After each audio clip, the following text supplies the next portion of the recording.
All right, let me get you that link. All right. That And link. also, I was fully expecting like a brick of text roasting my every move, and I was like,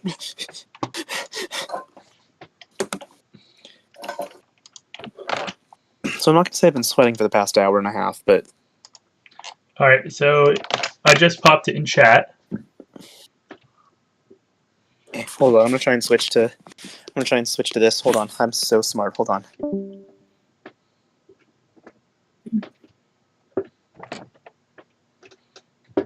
It should be noted that everything you say will now be on YouTube forever. Can you see the live stream? I can hear you. Hold on. Live stream. I gotta find the. Where did you post it? Yo, I can hear myself. Where did you post it? I just pinged you.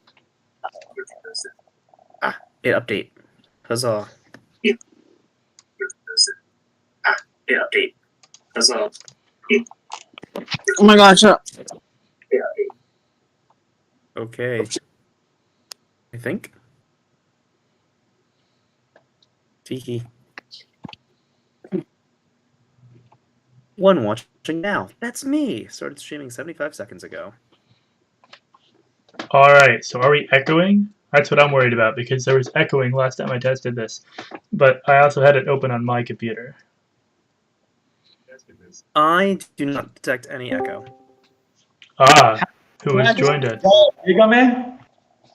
Oh, excellent. Y'all should also watch the live stream that I'm doing. We're reviewing Ash's combat. So, Ash, are you the one in the blue pants or the black pants? Enjoy your Gigam duel. Hey, I wanted to tell Galva to go gig himself. I'm in the blue trousers. Blue trousers. Very English of you. Also, hi, Freddy. Hello. All right, so let's check out this first fight. The first fight is blurry. For whatever reason, the YouTube video is blurry until it gets a little bit in. So we're specifically looking for bouncing and doubling, all right? So right away, if we look here, Lauren, tell me what I see. Well, I'm not on the stream right now, so give me 1 minute. Ash, I want you to look at your hands. Stream? Wait, who are we reviewing? We're reviewing Ash. The blue guy. Right. Ash, I want you to take a look at your hands.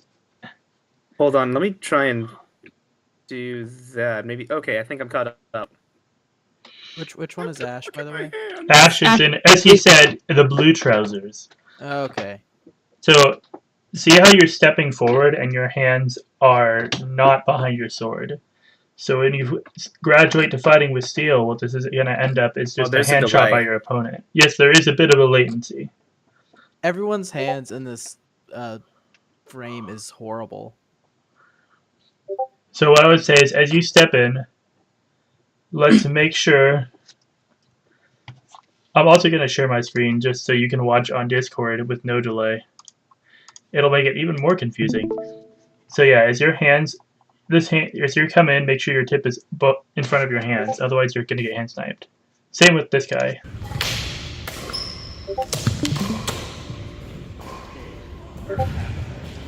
Oh yeah, I see your classic mustache now. I didn't see much of that because of the blurry. Oh, I think I solved the problem. I might be silly, I might not. Alright. Good void there. Okay, right there, you're pulling your hands back a lot in measure. So, regardless of you getting hit, right? Okay, right now we're in measure. Right there, you pulled your hands back. If I was quick enough here, I could smack your hand to get out. So if we're going to pull our hands back like that, I recommend taking a step back and allowing the measure to reset. Let's look at the actual Krieg exchange. Alright, so the cut seemed to happen all the way through the line. Like, you cut through the line, and that's why you got hit. So this is also something I've been personally working on, is throwing my cuts to long point and stopping them there. So yeah, his footwork is not good here, and we can definitely see in this still frame, he's almost falling over here. But his footwork is not good here. So the reason he's able to hit you is because you power through the center line, you just leave that opening and you're not able to recover before you get hit there. Okay. That's not to say that cutting through the line has no utility. I do it a lot and I do it tactically. But in this situation, if we're going to cut through the line, we want to be waiting for we were going to know our opponent's probably going to react and we need to be ready for that reaction.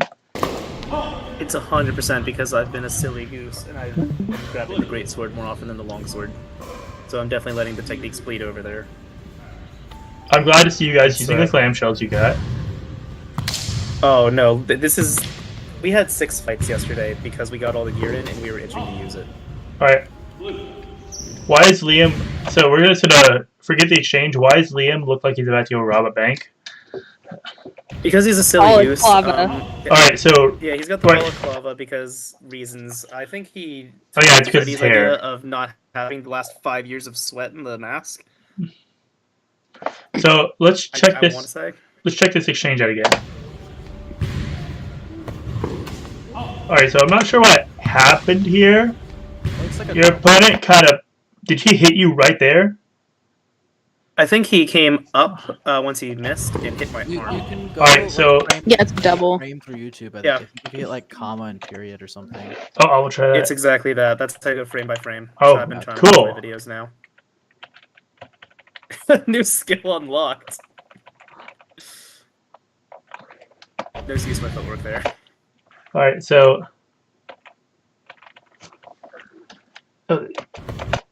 From here, he's coming up from nothing. So right now, unless he jerks his hand and uses the lever of his handle, he has nothing. He just places a blade on you. So, and what I see is he's just raising his arms, which means this is not really a sufficient cutting action. This is a tippy tap. That headshot is, however, sufficient if it lands. It's very hard to tell if it lands frame by frame. We'll keep going It is forward. difficult. Something I'm seeing a lot of y'all are doing is that you're doing feet before blade. So probably try doing drills to where it's going to be blade before you move. Because I'm pretty sure a lot of this stuff could probably be avoided, like doubles or like that sort of stuff, if your blade comes first and then you move. Like if your blade goes first and then you start moving and then someone like, I don't know, disengages, you can move before your foot places down, sort of thing. Absolutely. So I'm not going to offer an excuse for that because you're absolutely right. That's something that we both need to drill out of us. That's something that everybody I feel like needs to drill out of them. It's a Like I permanent do, it's- problem for everyone. It's like it's excessively hard to drill out. Yeah, we've got like 10 people who started in the past like month or two, and that's not even a concern of ours at that point. We're trying to get them to focus on edge alignment and not throwing your entire torso over your knee. So no excuse for me, but I will say like we've been trying to focus people on correcting larger issues in that at the moment. But for myself, that's something I'll have to use more discipline on. Alright, so props to your judges. It does look like they called that for you. So that means they saw your hit land and they noticed the other hit was bullshit, or they either didn't see it. So continuing onwards. It's nice. He's trying his best.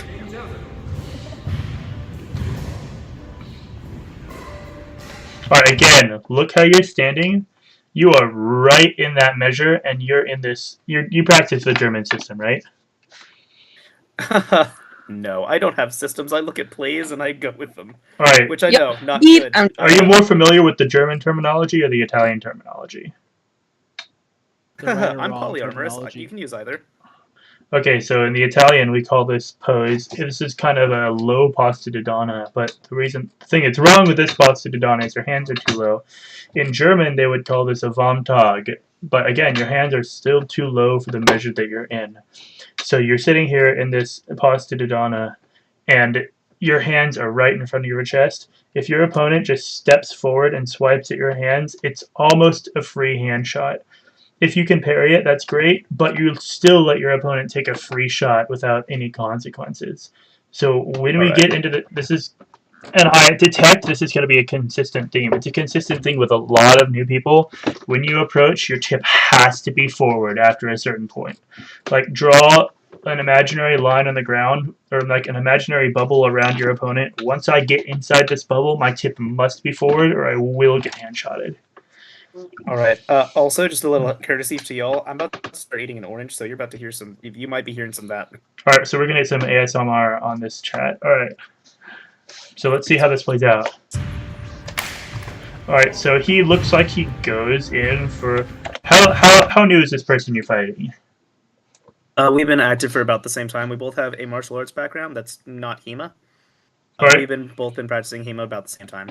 So I want to analyze his attack before we analyze the exchange. So you see how he kind of lunges his body forwards here, along with his sword.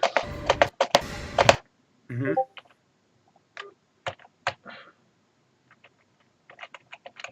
I don't think we're right there yet. You see how he's pushed off his back leg here, and his hands are still next to his chest. So this is another thing, like poor lunge. Yeah, like Lauren was talking about, you have to move your sword first. And what the people at Dallas School of Historical Fencing will say is they came up with this little thing: tip, hip, and then toe. So tip, hip, toe. Your tip moves first, and then your hips will rotate if you're doing a cut, and then your toe will move. So then your step will happen. So first, we see his step here has already happened, and now he's going to try and plunge into you with his hands. And we're going to see that right here. Now, I saw a little bit of a bend here, so I don't know, because these are synthetic swords, I don't know if that hit you or if the wobble was just from beating it down. I think he missed you. I couldn't tell you. I know that I erred and I should have just displaced and thrust instead of doing that, but so it looks like your reaction here is very nice, actually. So we come in, you're threatened by a thrust, you come in with, it looks like the German kind of krump, or you kind of cut into it, and then you displace, and you cut with your false edge. Very nice reaction. I would just say keep it farther away, because had he executed a good thrust, or even a feint, he probably could have feinted you out. But I would say a very good response here. Thanks. You'll see me attempting a feint here later that does not work. Alright, going for the hand shot. Liam thinks you got it. So let's take a look at the hand shot. Because Liam thinks you got the hand shot. I also recognize that I went too low for the hand shot, but I dipped my blade entirely too much. You don't necessarily go too low here. If he recognizes this instant and thrusts at you, you're going to double 100%. So right here, do we think we got the hand shot? Because your blade is definitely on him. There's definitely contact made with him. But the only thing here is, are you flat or are you edge on? Now, with the red dragon, you just can't tell. It's impossible to tell with the night lines. My instinct would be to say that you're flat, because I don't see your crossguard in the frame, which means it's facing the camera, and I see a lot of bend in your sword. But had this been edge on, I think you have the measure here for this hand shot. All right, I think you got an overhand shot there as well. Possibly at the price of a thrust to the chest. What's the stomping for? Me forgetting that Caden's experienced and I can't bait him like that. Alright, so Liam thinks he got a shot. Liam thinks your opponent got a shot early on. I have no idea what I just saw. Liam thinks he got a hand shot. The stomping can also be used as a provocation. I do it too. Oh, I can't tell what happened there. It's a bad angle.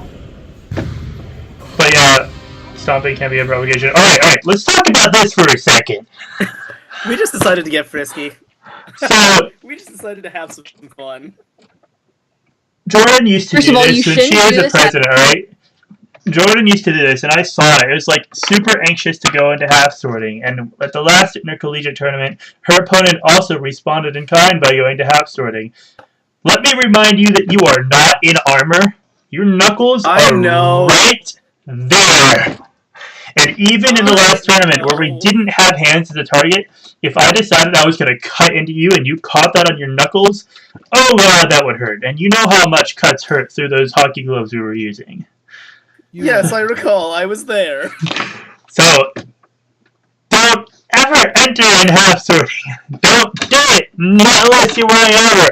I want you to beat it out of the people at your club. Don't do it. It's okay to transition to it.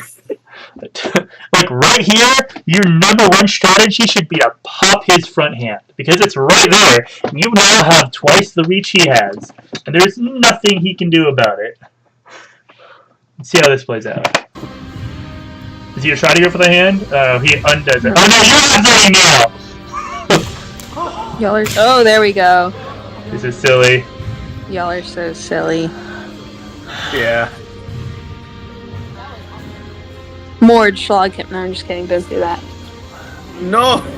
Watch Dog, he's select! So if we're gonna simulate fighting in armor, this is fine. You have to designate targets, like throat, armpits, and like inside of thighs, and that's it. Or maybe head. What happened here? Alright, so this is exactly the same double that I had in Weird Open, but this time it looks like it wasn't a double. So what happened to me at Weird Open is my guy came in with a nice good thrust, and I was waiting in a high guard, and there's no way that he's going to get me out of this high guard without dying. So I cleft his head in two, and he thrust me right in the chest because I didn't have the measure. So this worked relatively well, because your opponent decided he's going to go for a one-handed thrust out of measure, and you just came down on his head, and that was great. So, but be aware that if you're sitting in that high guard and you're too close, your opponent can absolutely decide, alright, it's suicide time, go in for the thrust, and you're going to end in a double. Yeah. Our club's about to change our double rule too, because currently we don't penalize, and we really need to start penalizing. Here you can see the greatsword bleed over. Yes, I know. Lauren has a whole rant on doubles in the last tournament that we had. I think everyone had a whole rant about doubles in the last tournaments. I think that, Oh, nice thrust. For help I was very proud of that, I'm not gonna lie. The last tournament. Something I want to say, Ash, is that a lot of, from what I just saw, I'll look at it more, but you flourished like as you entered into his measure. If he recognized that, he could have easily popped your hands while you were in a motion. Like if you're flourishing a sword and then your tip was pointing behind you and you were in measure, he could have been like, oh shit, and then boom, pop on the hand or like pop like somewhere. So Yeah. like you're saying, you're really used to the great sword Montante stuff you're doing, but try to keep in mind that the distance that you're using for longsword is a lot shorter than that. So yeah, don't flourish while entering, but you can flourish outside totally. But like keep in mind the measure, and yeah. Also, I want to say that this play that you just did is actually a play straight out of the Flower of Battle. However, in the Flower of Battle, this play is done in long point. So I want you to be aware that you are in his measure right now. You're sitting in his measure. And had he decided to... Nice. Yeah. So right now, Fiore says that Long Guard is the most deceptive of all guards, and that she knows how to void attacks and return with her own, which is exactly what you've done here. But we're doing it from Short Guard, which means your opponent is reaching from your sword. Is this a good action? Absolutely. But I can't tell from the camera measure, but again, I'm still a little bit worried about how close you guys are to each other. My primary advantage on Caden on this one is he's been training side sword for the past couple of weeks, so he's very much used to that shorter measure, and I'm able to abuse that a little bit. Alright. This is a very nice action. Cutting the throat, as Fury would say. Throat's a beautiful target. She makes me happy. Okay, so right there, you're a victim of your own flourishing. Said, yeah. This is exactly a keep your sword in front of you when you're in measure thing. Yeah.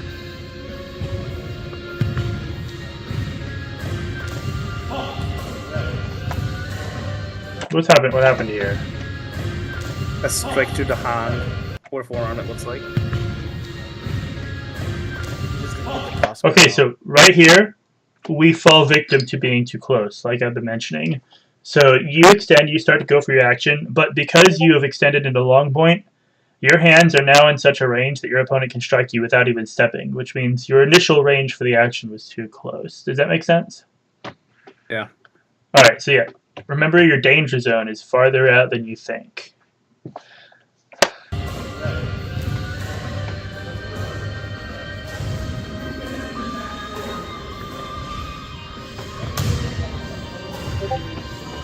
Late reaction on my part. Alright, so right here, we had the idea to parry and then go for a thrust, but then we did not execute it. I'm gonna contribute this to lack of muscle memory here, because we have the idea, like we start to move forward, but then we are not able to hit it. No. All right, I don't see what the hit there was. Was it a true edge? Neither do I. Hang on, let me think- see. I feel like you came flat across the top of his helmet, like you bonked it with the flat of your sword. Yeah, can we frame by frame that? Absolutely. It looks like Please move your a cursor. I beg of you. yeah. It looks like a false edge, but it skims it Yeah, to where the flat makes the most contact. It looks like you're Yeah, rotating around not- for a false edge cut, and you you kind of bonk him here. Not my best work. Well, your timing is good, but you definitely skimmed him here. Yeah.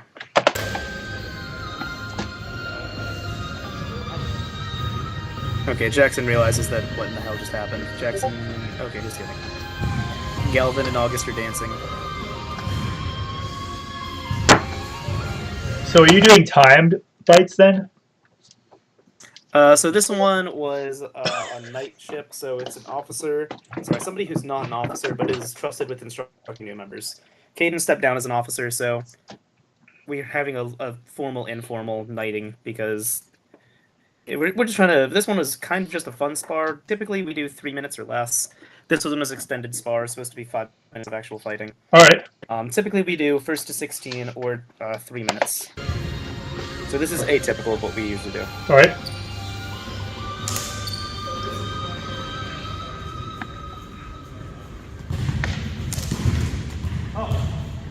No good. I don't like it. I don't like any of it. He did. I'm sorry. I'm sorry. Listen, no, pause this, please.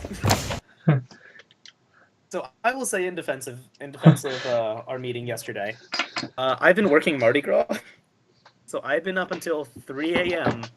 doing my job, and then I got 6 hours of sleep, and I ate breakfast in 20 minutes. Had a meeting and came into this. I did not expect to fight yesterday. This is an off day.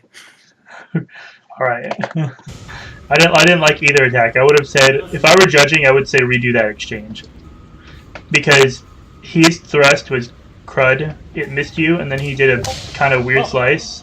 What happened here? And then your attack was kind of half-assed after it, like you thought the exchange had already stopped. So I would have said redo that And the exchange. neon is me right now. What was that? What happened here? The camera I'm fairly keeps- sure he struck me pretty sure he struck me in the noggin or the shoulder. Yeah, we're gonna be having conversations. There we go. He's There's doing his best Ben. and- Okay. Can we? All right. So, Ash hit you in the forearm. You know why he hit you in the forearm? Is it because perchance my sword wasn't out? No, your sword was out. He hit you in the forearm because he has a nylon sword that will bend 45 degrees when you smack it. So his sword hit your sword. His sword proceeded to bend over your parry and hit your forearm. Otherwise, you had a Listen, perfectly man, we're fine parry here. We're saving up for Black Fencers, okay? I'm not making fun of your equipment. I'm just pointing out the BS that can arise from the Red Dragon swords. He's calling. Listen, you man. poor. I am poor. I can't even argue. It's okay, we're in college. We're all poor. No, so like. I bought a Siggy rapier the other month. You're still I'm poor now. No, so what's happening is now that we have enough people in the club that have privately purchased Black Fencers and we've all received and exchanged hits from them, all the officers are like, yeah, They're Black so Fencers much are not a better. threat to safety. We can proceed. Now, if They only are so much better. now, the moment you discover that steel is even better, that's gonna be a day. Listen, man, that literally is like what 5 times the price of no, sir. No. Actually, it's just twice the price of a Black Fencer, It's pretty. They're pretty. okay. and you could probably get a deal But from our Purple Heart too. baseline- Our The most baseline right expensive now part is of Red fighting Dragons. steel is the jacket.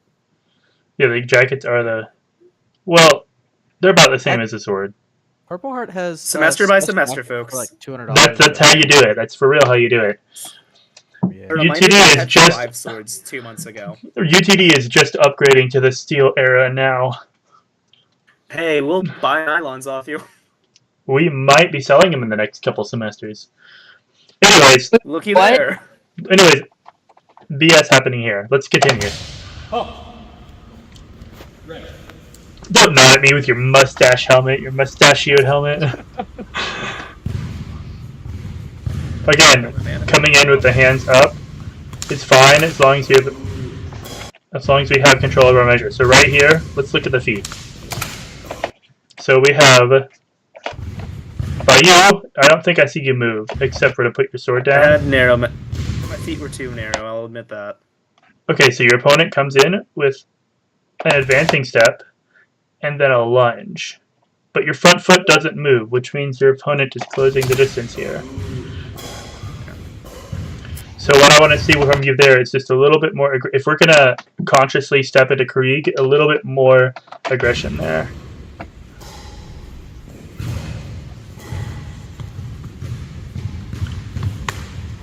That was nice.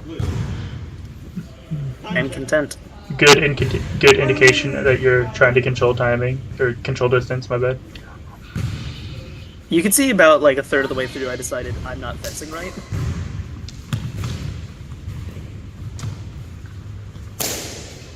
All right, hang on. I heard Stop. something there. I heard something there.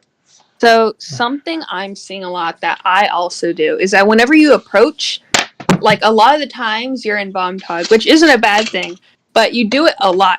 And so whenever you approach, your opponent isn't feeling threatened because your point isn't pointed at him. So if your sword is by your chest and it's close to you and it's not out at all, and if the tip isn't pointed, your opponent's gonna be like, oh yeah, like I don't feel threatened. Then they're gonna continue to like annihilate you.